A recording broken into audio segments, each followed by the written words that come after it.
पतंजलि योगपीठ का पंचकर्म विभाग। पंचकर्म आयुर्वेद की वह प्रक्रिया है जिसको हम एडवांस ट्रीटमेंट बोलते हैं।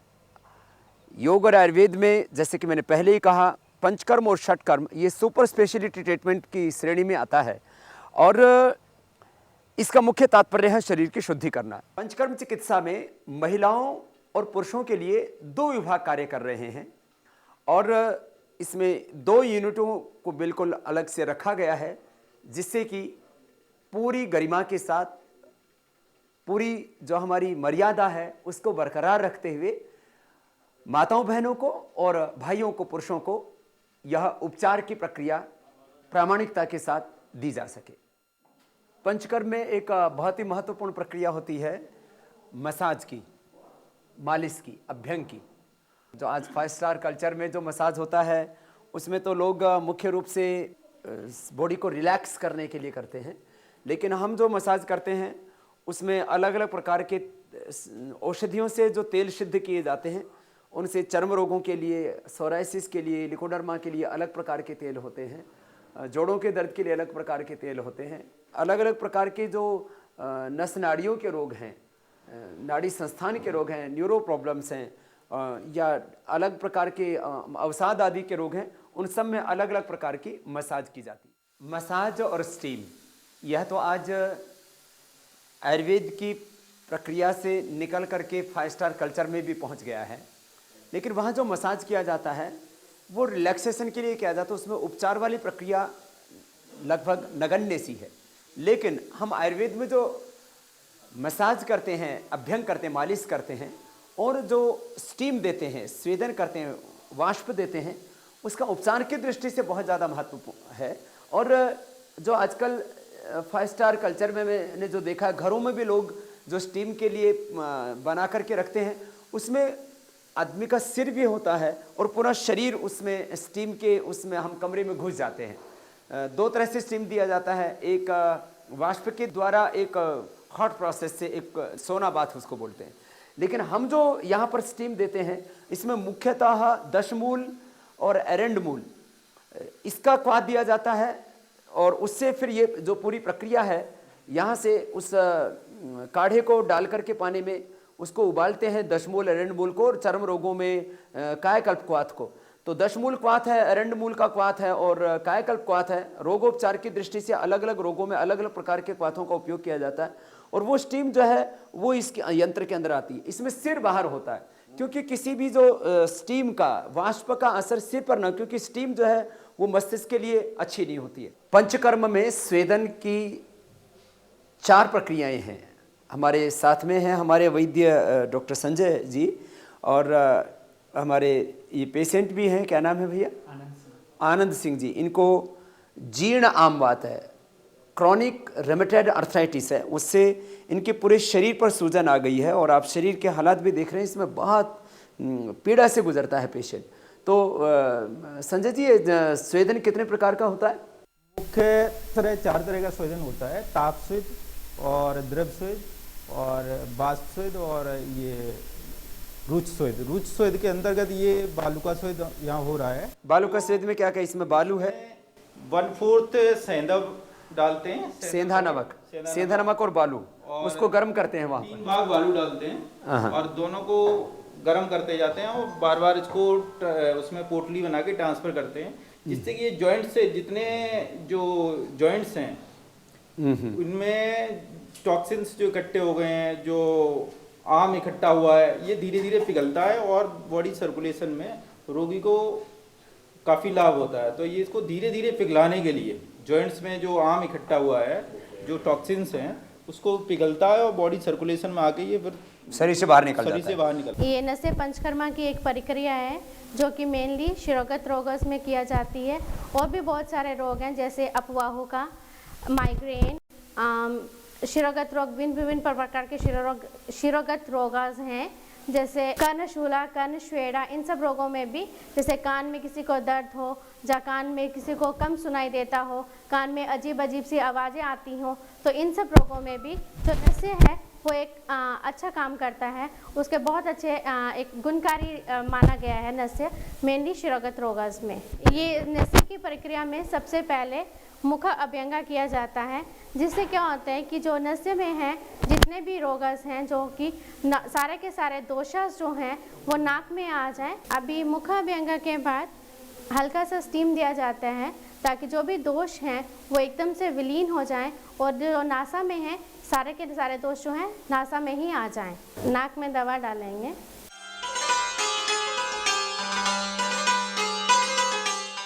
ये पतंजलि योगपीठ का शल्य चिकित्सा विभाग है।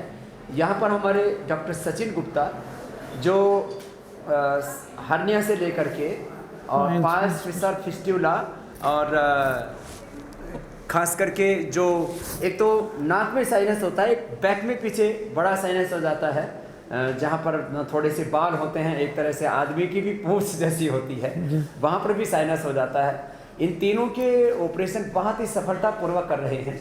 तो इसके बारे में थोड़ा सा बताना, कितने अभी तक केसेस आप लोग अलग अलग तरह के इसमें डील कर रहे हो?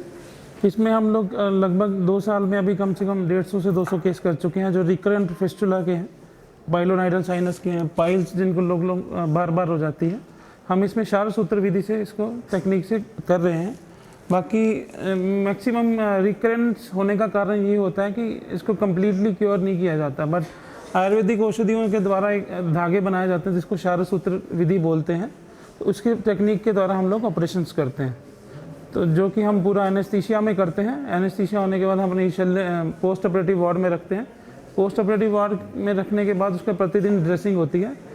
जितने ही लंबे लोग होते हैं उसके हमारी यहाँ पतंजलि आयुर्वेद चिकित्सालय है जिसमें रोगी को रखा जाता है और उसकी आयुर्वेदिक तरीके से पूरी सेवा भाव से रखा जाता है और डेली उसकी ड्रेसिंग्स की जाती हैं। ड्रेसिंग किस चीज़ से करते हैं? ड्रेसिंग हम डेली आयुर्वेदिक औषधियों से बने घृत और तेल से करते हैं, जिसमें हीलिंग रेट जो है वो फास्ट हो जाता है और कम्प्लीटली हील होके जाता है। एलोपैथिक औषधियों से ज़्यादा जल्दी हील होता है कंपैरिजन। हम दूरवादी घृत का यूज़ करते हैं, जो कि हम पतंजलि में ही अपना निर्माण करते हैं।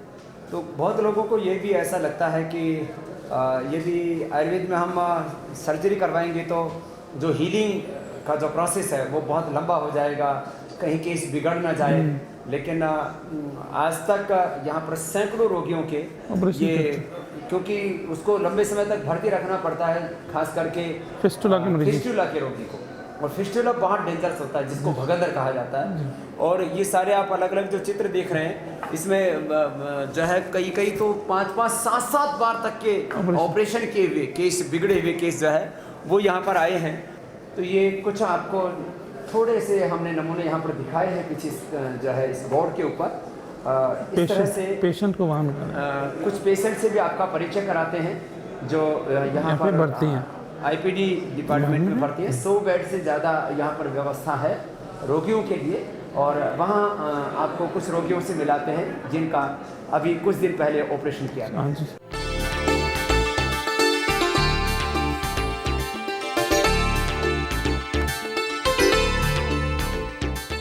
मेरा ये आपके ये जो हैदराबाद से हैं जिनका हर्निया का ऑपरेशन हुआ, हाँ हर्निया का इसका ऑपरेशन किया है, मैश डाल दिया अंदर। कब डाला?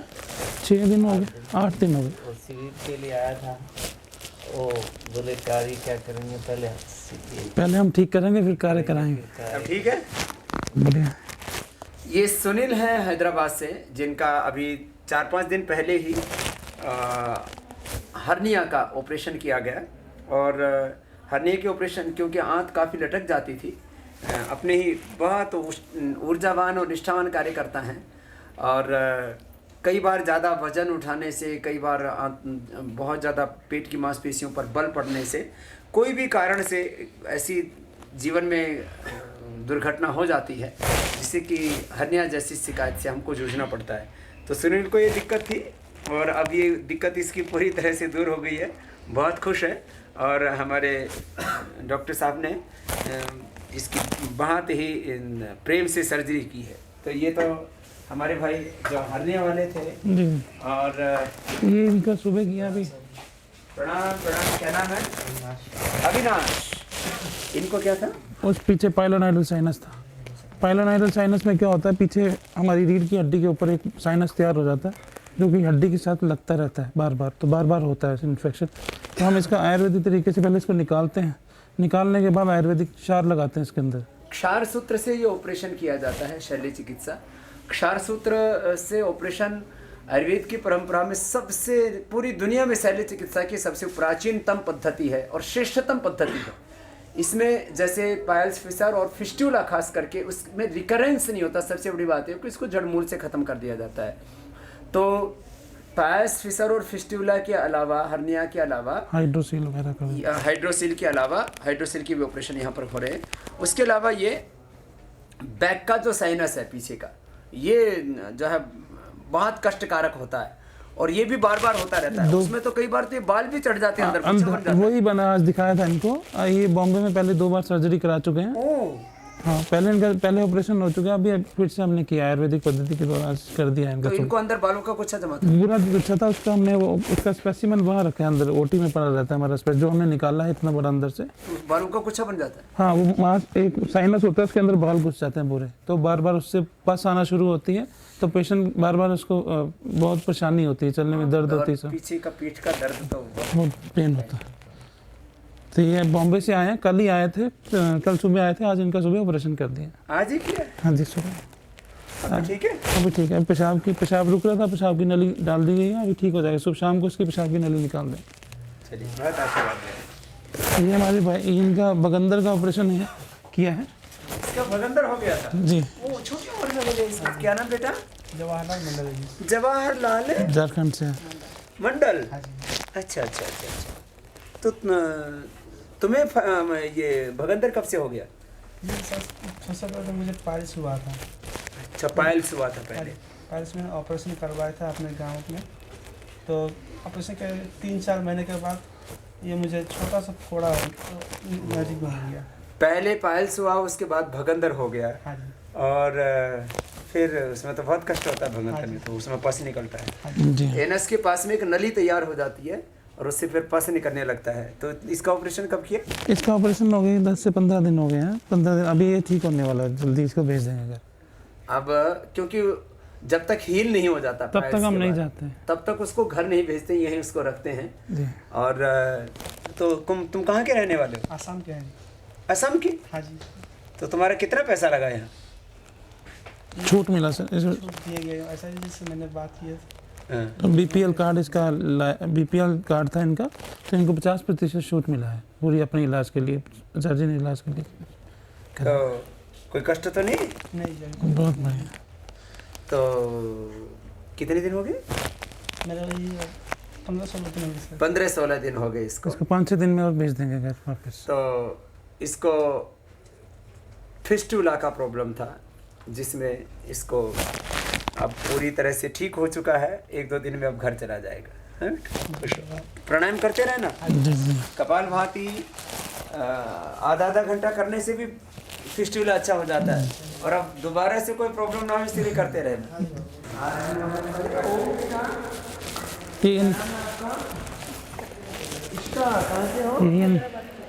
इनके हस्बैंड ऑपरेशन किया, इनके हस्बैंड का, हर्निया वाले का। पूछ लो बेटू।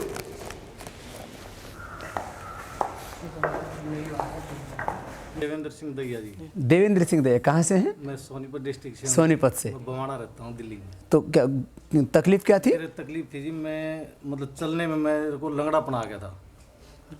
मैं जब प्लेन रोड पर भी चलता था तो मेरे को लंगड़ापन आ गया था, घुटनों में इतना दर्द था? हाँ जी। तो मैंने बथेरी दवाई ली, मतलब कोई आराम नहीं पड़ा मेरे को, 1% भी आराम नहीं पड़ा। फिर मेरे को ये अपना डबास जी हैं, नरेंद्र डबास। हाँ, नरेंद्र बड़ अपने दिल्ली के कार्यकर्ता हाँ हैं। जी, हाँ जी। उन्होंने कहा कि एक बार तू वहाँ तो चला जा। मैंने वहाँ से बहुत दवाई ली, लेकिन मैंने एक दिन नरेंद्र जी के पास चला गया तो उन्होंने कहा एक बार चला जाओ वहाँ पर।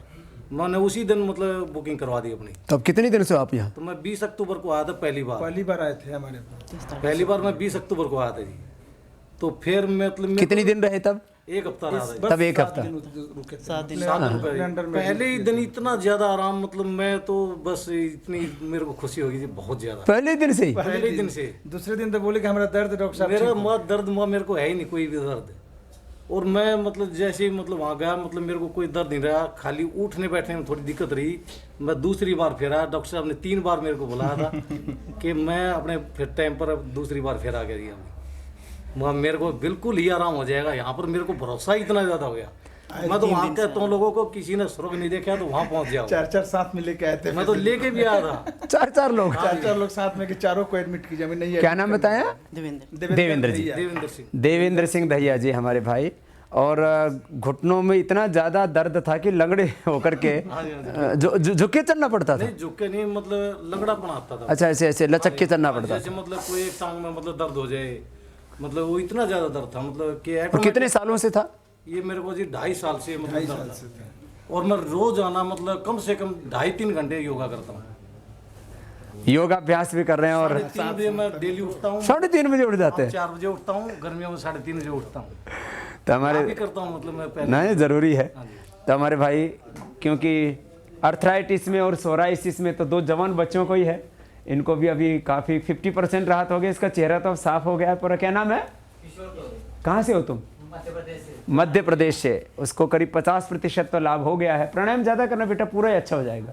ये सोराइसिस तो पूरी तरह से, इसके तो अब तो पूरा खत्म हो गया। पूरे खत्म। तो आप बेटा स्वामी जी वो चल के नहीं आ रहे, भी चल नहीं पा रहे थे। मतलब जो पहली बार हमारे पास आए आप थे, होल लाइफ बेड पे ही रहोगे। ये दोनों पैर डेड हो गए थे, शोल्डर वर्क नहीं करते थे। शोल्डर वर्क ही नहीं करता था। वो मेडिकल कॉलेज के जो आपका KGMC लखनऊ है, हाँ। वहाँ की दवाओं के रिएक्शन से दवाओं की रिएक्शन से पूरा शरीर, और डॉक्टर ने कहा बेड पे रहोगी जिंदगी भर। Whole life. यहाँ तो चल ही नहीं पा रहे थे। यहाँ से लेके वो पंचकर्म में नहीं जा रहे थे। तो सर लेकिन 3rd टाइम मैं आया हूँ। 3rd टाइम आया? हाँ, तो मैं चल भी सकता हूँ सर।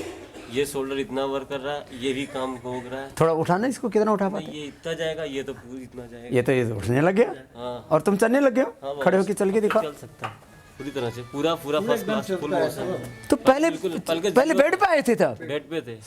अरे फर्स्ट ये टाइम तो चमत्कार हो गया तुम्हारा। क्या नाम है? मनीष तिवारी। मनीष तिवारी। कितनी उम्र है बेटा आपकी? 25 सर। तो पढ़ ही रहे होंगे आप तो। अभी तो पढ़ ही रहे। क्या पढ़ाई कर रहे थे? MBA कर रहा था, तो वो चौपट हो गया, तो फिर इसमें प्रिपरेशन कर रहा हूँ बैंक की। कोई ना, आप दोबारा पढ़ लेना। लेकिन ये शरीर नहीं तो ये तो पूरा नहीं बाबा जी, जब मैं आया तो 37 kg वेट था, अब तो 53 हो गया। 37। तो उस समय तो सूख गया फिर तो शरीर, एकदम। और 53 हो गया है। अब तो 53 है। और अश्वगंधा आदि खाते हो? हाँ, सुगंधा अश्वशिला दोनों ले लेना। अच्छी बात है। ये काफी रिलैक्स। तो बड़ा जबरदस्त है। और तुम्हारा क्या नाम बेटा? सुनील। तुम्हारी सोराइसिस पहली बार आई कि दूसरी बार? दूसरी बार आया बाबूजी। तुम्हारा क्या हाल है सोराइसिस का? काफी ठीक है। कहाँ था पहले? पूरे शरीर में हो गया था। होल बॉडी, पूरे पूरी बॉडी में हुआ है। अरे रे रे। अब तो बहुत आराम है बाबूजी। मैं दूसरी बार आया हूँ। तो पहले मुंह आदि पर भी आ गया था? यहाँ से वहाँ तक सब तो मुंह था तुम्हारा साफ हो गया पूरा? बिल्कुल क्लियर हो गया। तो प्राणायाम भी करते हो कि नहीं? हाँ, प्राणायाम अनुलोम विलोम करता हूँ। अनुलोम विलोम में कपाल भाती भी क्या करो? जी बाबा जी। दोनों क्या करो, आधा आधा घंटा। जी तो परमानेंट क्योर हो जाएगा? ये बहुत दिक्कत वाली चीज़ है। जी बाबूजी, देख लिया मैंने। यहाँ से वहाँ तक सभी दूर इलाज करवाया, बाकी कहीं से कहीं तक कोई इलाज में फर्क नहीं पड़ा। एलोपैथिक आया था, एलोपैथिक से तो इतना ज़्यादा हो गया कि कंट्रोल ही नहीं हुआ था। चलो बहुत अच्छी बात है। खुश रहो बेटा। और तुम चलो इधर आना। जो मैं नॉर्मली चल सकता हूँ। अरे जब मैं आया तो 3 लोग मुझे लेके आए थे। अब 3 मैं लोग? self आया हूँ, कोई दिक्कत नहीं। घर वाला कोई नहीं है? घर वाला ये बढ़िया। अभी नहीं शादी हुआ है इसका। शादी भी कर लिया? तब यहाँ आया था, इसको हम तब अच्छा, बीमारी से पहले शादी हो गया? हाँ, तब तो घर वाले भी खुश होगी। अब तो बहुत सभी लोग खुश हैं। क्योंकि पहले 3 आदमी उठा के लाए थे। अरे नहीं, फर्स्ट टाइम तो मैं चल नहीं पाता था बाबा जी, इतना भी चलने मुझे मतलब 4 साल बाद मैं यहाँ से गया था तो चला था। मैंने हम लोग को भी नहीं 4 साल बाद चला, और अब तो पूरा चलने लग गया। ओह, बहुत जल्दी रिकवर किया। बहुत जबरदस्त। ये तो चमत्कार हो गया तुम्हारा। तो है एक एग्जाम्पल सेट कर दिया तुमने। तो है इसका पूरा केस हिस्ट्री बना करके पूरा डॉक्यूमेंट्री इसका तैयार करना। तो दवाई किस चीज़ की खाई थी बेटा? वो चूंकि यूरिक एसिड बढ़ रहा था, तो उन्होंने बोन टीवी की दवा कर दी। ये न्यूरो स्पेशलिस्ट है आपके KGMC के। और बहुत बड़े हॉस्पिटलों के डॉक्टर अब यूरिक एसिड बढ़ने पर दवाई दी, और उसका साइड इफेक्ट ये कि आदमी 4 पाई पर लेट गया। कितनी दिन दवाई खाई होगी? और खाई तो 2 ही महीने थी, लेकिन 2 ही महीने में वो इंसुलिन का इंजेक्शन दे दिया। तो उसके बाद एम्स में भी गया, आउट ऑफ इंडिया गया, USA भी दिखाया था। उन्होंने कहा कि अब आपको कोई ट्रीटमेंट नहीं है, अब आप जाओ, मेडिकल साइंस आपको ठीक नहीं कर सकते। कहाँ के डॉक्टरों ने कह दिया? ये एम्स में। फिर आपको USA भी गया था। USA भी गया? हाँ, वहाँ भी उन्होंने कहा कि अब आपका मेडिकल साइंस नहीं ट्रीटमेंट। नहीं, यूएसए के डॉक्टर से परामर्श लिया, खुद ही फिजिकली गया? नहीं, फिजिकली गया, वहाँ पे गए थे पापा और हम गए थे। तो तुम्हारे तो उसमें किराया भाड़ा भी बहुत खर्चा हो गया अरे होगा। करोड़ों मैंने खर्चा किया बाबा जी, यहाँ से आने से पहले मैंने करोड़ों खर्चा किया, लेकिन आज यहाँ पे ये कर सकता हूँ कि हाँ मैं आगे लाइफ में अपनी ज़िंदगी को जी सकूँगा। इनके ऊपर डॉक्यूमेंटेशन पूछिए तो उस समय मैं तो कहा था कि बाबा जी मैं आया तो हूँ, लेकिन उस उम्मीद से नहीं आया कि मैं जीवन में कभी चल पाऊँगा, लेकिन आज तो बता तो सकता हूँ कि। और यहाँ तो तुम्हारा 10% भी खर्च नहीं होगा। नहीं बाबा जी, 10% भी नहीं, यहाँ तो कुछ भी नहीं होगा। यहाँ एक बेड का कितना लगता है तुम्हारा चार्ज? 50 रुपीज़ है, 50 रुपये। मैं एम्स में एडमिट होने का चार्ज अगर पे करता था तो पर डे का तो 1100 रुपये में पड़ता था। एम्स तो गवर्नमेंट हॉस्पिटल है। हाँ, वहाँ एडमिट होने का 1100 रुपये चार्ज। उसमें भी सारा रहता है, सब कुछ है आपका चार्जेस, वहाँ नाम का गवर्नमेंट है। 1100 रुपये तक है। 1100 रुपये। और यहाँ तो भर्ती फ्री में, या तो फ्री भर्ती है, पूरा परामर्श वगैरह फ्री है, भर्ती का फ्री है, और 50 रुपये बेड का। और खाने का कितना लगता है? वही 50 ही, उसमें कोई 40 रुपये पंचकर्मा के लिए है, 50 सिंपल के लिए, कोई चार्जेस यहाँ नहीं। यहाँ तो उस हिसाब से मेरे कोई चार्जेस नहीं पड़ते। तो 50 रुपये बेड का, 50 रुपये खाने का, बस। और सिंपल सी दवाइयाँ हैं तुम्हारी। कोई बहुत इसी भी दवाई भी नहीं है। अब तो बाबा जी मैं कुछ भी नहीं खाता, नहीं तो मैं खाने ज़्यादा दवाएं खाता था। दूसरी बार आया तो हम पहचान नहीं पाए कि वही है मनीष। नहीं, 37 से 53 हो गया ना। हाँ। अब तो 10 और 16 किलो वजन बहुत होता है विदिन 6 मंथ, खाली 6 महीने में। 6 अब तो तुम 60 पार कर जाओगे थोड़ी देर में। ये तो उम्मीद है, ये तो उम्मीद है। अश्वशिला ले रहे हो, हाँ, अश्वगंधा चूर्ण भी खा रहे हो, वो तो ले ही रहा हूँ। और थोड़ा डेट्स खाया करो, खजूर। खजूर, हाँ, ठीक है। उससे वेट और अच्छा गेन हो जाएगा, है ना। और प्राणायाम किया करो। हाँ, प्राणायाम करता हूँ। कर रहे हो ना? बहुत अच्छा बेटा, तुमने तो कमाल कर दिया है।